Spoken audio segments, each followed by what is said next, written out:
So where I notice most women stunting their growth is that they're looking at their business revenue as personal money. Get that shit figured out right fucking now. That is not your money. What's up, savages? You're listening to the Strategies of a Savage CEO podcast. I'm your host, Demi, and if you don't know me yet, it is no wonder you're not making the sales that you want to be making in your business, but that's about to fucking change.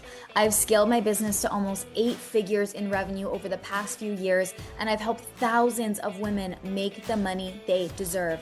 Not through fluffy things like manifestation or energy work, but through real, non-BS money-making strategies that drive insane results. I'm talking things like crafting powerful content rooted in actual human psychology so that you know every single time you post it's going to convert. I'm talking about designing irresistible offers and building recurring revenue streams in your business structure. I'm talking about implementing real systems that actually scale your business into a 7-figure brand. It is time for you to go full savage mode with your business strategy to truly get the results you not only want but deserve. So let's get into the episode.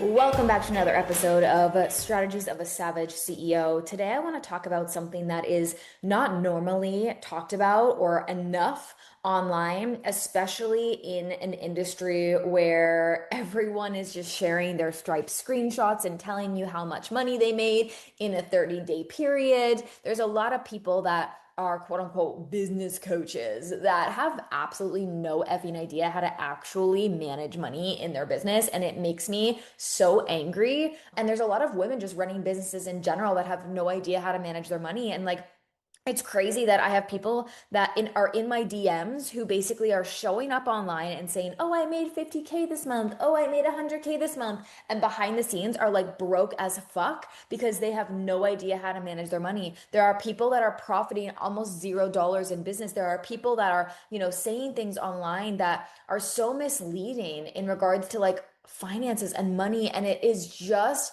so eye-opening where like you don't know what's going on behind the scenes in people's businesses. Like if my DMs could talk, you would be mind blowing. And it's crazy to me how out of integrity these just some people are in the sense of like, talking about preaching, moving and investing big and like all of these things, but realistically are not making any sort of money behind the scenes and or knowing how to just manage their money. I think that's like the biggest conversation here.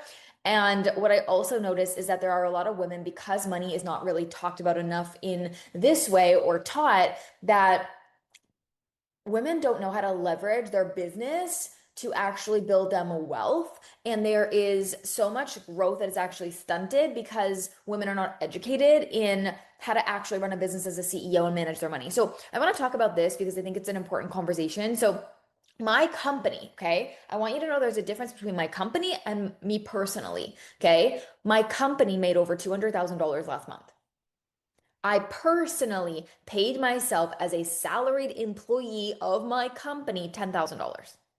So this is what no one talks about when they share their Stripe screenshots, right? It's like, I'm not making $200,000 every single month. My company is making $200,000 every single month, right? That's complete. We are two completely separate entities. We pay completely separate taxes, like everything. Now, let me preface this episode by saying I am no way, in any way, shape, or form, a financial advisor, right? I am just not. I am still also learning about so much of this on my own, but I am educating myself on it because this is how the rich get richer. Okay. However, even though I'm not a financial advisor, I am a woman who has scaled a multiple 7-figure business. We are almost at that 8-figure mark, right? We're almost about to do 10 million in revenue. I am a woman who has paid off her almost $3 million home by age 30. Like I have zero debt. And I am a woman who has made really, really big investments in her business and just in her life in general. And honestly, one of the best things that I ever did for my life and business was get my money shit sorted. Okay. Everyone loves to tell you how much they made in a 30-day period, but I'm not here to just make money. Like, I want to build wealth. I want to know that, like, I don't have to rely on showing up on my Instagram stories until I'm 80 fucking years old to make sales. I'm not here just to make sales on Instagram. Like I'm here to build and run an actual company, right? But if no one's told you this yet, like let me be the one to say the money that your business makes, like I said, it's not your money. And the sooner that you understand that, the sooner you're actually going to start making more money because you're going to stop tying so much emotion to money, right? This is where a lot of people fuck it up is they think that the money that their business makes is what they need, right? They need to have all that money. They need to store it somewhere. Like and they see it as personal money. The money that your business makes belongs to the business. Okay? So when you are making investments, it's the business as a separate entity that's making investments for you. You should be paying yourself as like a set employee of your business so that if you have a big month, you don't get to just pocket that, right? Also, you're just going to pay more tax that way. You don't get to just pocket that. You get to go and reinvest that into the business. Like this is how you make your money make you more money. So for me, as the CEO of a company, I'm not operating as a sole proprietor. I'm not operating as a little girl showing up on Instagram and selling coaching. Like, fuck that. Like, that's how most people never scale, right? If you've been stuck at the same income for months, I'm like, I can take one look at how you are operating, how you're making decisions, how you're leading, and I can show you exactly why you're stuck. So for me, how I operate as the CEO of a company is that I pay myself a monthly salary. It's consistent and I take shareholder dividends and bonuses as needed. So let's say there is something in my personal life I want to do, right? That I can't write off on the business and I need a little bit more money to do that. I'm going to pull that from the business and take it as needed. But normally I get a consistent salary every single month to pay for all of my any bills that I have, right? I make investments into GICs, into stocks, into ETFs, like everything through the business so that my money makes me more money, right? I made $4,000 the other day without having to do a single effing thing because my money's always working for me. Right? So it's not just my money is not just reliant on how much sales I make on a regular basis. It's reliant on the stock market. It's reliant on my GICs. It's reliant on my investments as well, right? So I'm always, even doing nothing, I'm always bringing in passive income. I write off expenses that I used to pay out of pocket, right? Through the business. So you can ask your accountant this, but you are probably paying personally for things you don't actually need to be. A lot of my shit gets written off through the business because it's actually a business expense, right? So this is a conversation if you don't have an accountant, if you don't have a bookkeeper and you're trying to scale a six, 7 figure business, I don't know what the fuck you're actually doing. So that's like, you need to go and figure that out. I screwed myself. I'll tell you in the first year of business, I screwed myself over because I was not paying close enough attention to money. Money was new, money was fresh, money was exciting, money was all these things. And I didn't know how to manage it back then. And it is the worst decision I could have made. I would say I lost over 100,000, if not more, because I didn't have my money shit right. Okay. I also have a business line of credit if I need it. So this is something like, again, I'm not a financial advisor. Please, I'm just talking about what I personally do for myself. You can look into it and make your own well-rounded decisions on this, but I have a line of credit. That means I never have to fucking ever worry about being able to pay for something, right? Yes, I have a credit card, whatever. I never have to worry about it because I can access funds at a reduced interest rate. And I pay a fee of like 20 bucks a month to have a very good size like line of credit. And that way then like if you were somebody who ever needed like something, let's say something personal happened in your life and you had to take a break from the business, but you are that person that's of integrity and you want to continue keeping your business going, you're paying your bills, paying all the contracts, commitments that you made, all of those things, right? I'm somebody who I will never ever fucking fail on a payment. I refuse to fail on a payment. I refuse to fail on a commitment. I think that is the worst possible thing that you could ever fucking do is to fail on a commitment that you made to somebody is to fail on a payment. I think it's honestly the worst thing you can do.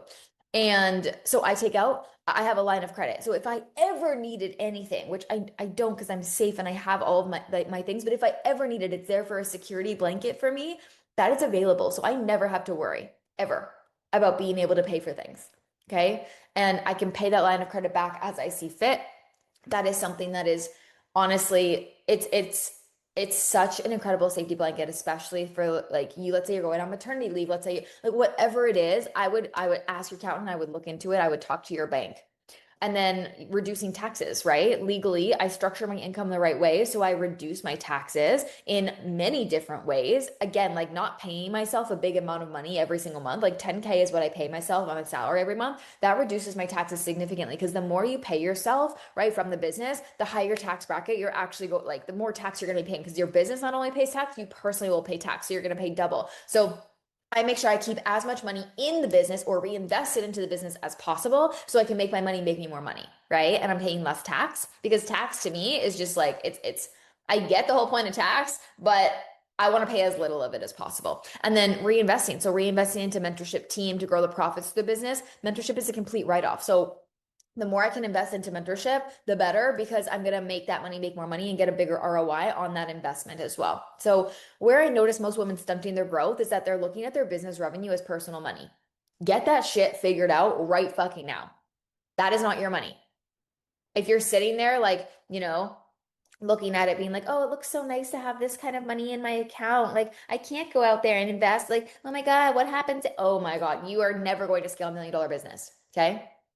Making emotional or fear-based decisions because you're looking at investments as expenses. Investments are not expenses. They are there to make you more money. Business mentorship is not an expense, it's an investment, right? They're trying to feel rich instead of becoming financially intelligent. They're trying to feel like they have so much money. They're trying to look at their bank account and be like, oh my God, all of it's stacked there. I'm good. You're not good. You're actually losing money every single day, right? I see this all the time. Women like start to make money in business and they just like hoard all of their cash in savings accounts because they're like, oh my God, look at this number. And they're basically trying to like save their way to wealth instead of investing and multiply it. And every single day that you have money sitting in a savings account, I'm just telling you right now, like if you have 50 grand sitting in a savings account right now, it is losing you money every single day with the cost of inflation. Losing you. If you have an operating account for your business, which I hope you do, if you have an operating account for your business and you just have like hundreds of thousands of dollars sitting there, it is losing you money every single day. Like you need to be reinvesting that, doing something with that money, not just letting it sit in a bank account. That is how you go broke, to be quite honest. Okay.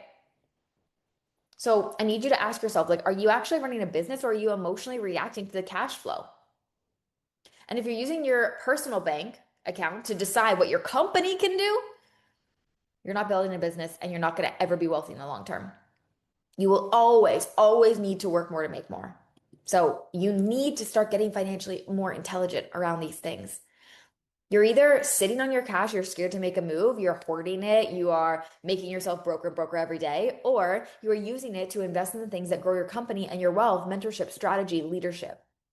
The difference between someone who makes millions and someone who actually not only makes them, but keeps them and continues to build on those millions is the room that they're in, the mentorship they choose, the way they hold money and not just chase it, their ability to not tie their emotions to their money, the ability to change their perspective around money and make investments, their financial literacy. Like my goal is for more women to look at money through the lens of expansion and not just fear. And not this like, I'll invest when I have $100,000 sitting in my bank energy. Like that's the worst sort of way that you could make moves when it comes to your money. Because the truth is like I can teach you how to make more money from content, offers, launches, strategy. Like I can teach you that all day long. But if you keep making investment decisions from your personal panic and not your business vision as a whole, like you're always just going to be stunting your growth, right? Like there are women that I know, probably even you listening to this, that we should have been working together 6 months ago. But because of whatever fucking stupid reason that you have, right, or excuse, in this area of like, I need to wait until, or I need to save this much until, like, that is the reason why you're not making the money that you should be making, right? We could have been doubling, tripling, quadrupling that right now. You could be putting way more money into investments every single month. And again, I'm not a financial advisor, but it's like, I need you to really hear me when I say that this is the difference between those that are making millions and keeping them and those that are stuck, those that will never, ever be wealthy. Okay, so I need you to boss the fuck up. Okay, you need to boss the fuck up because when you start making big money, you have to learn how to manage and hold big money. And I think that transparency around money talk is such a needed conversation, right? It's like, yeah, I can get on all fine and dandy and tell you that I made $200,000 last month, but I didn't. My company did. I made $10,000 last month. My company made 200,000. There's a difference. And when you learn that difference, you are going to be so much richer when you start moving in that way of actually being a CEO of your company.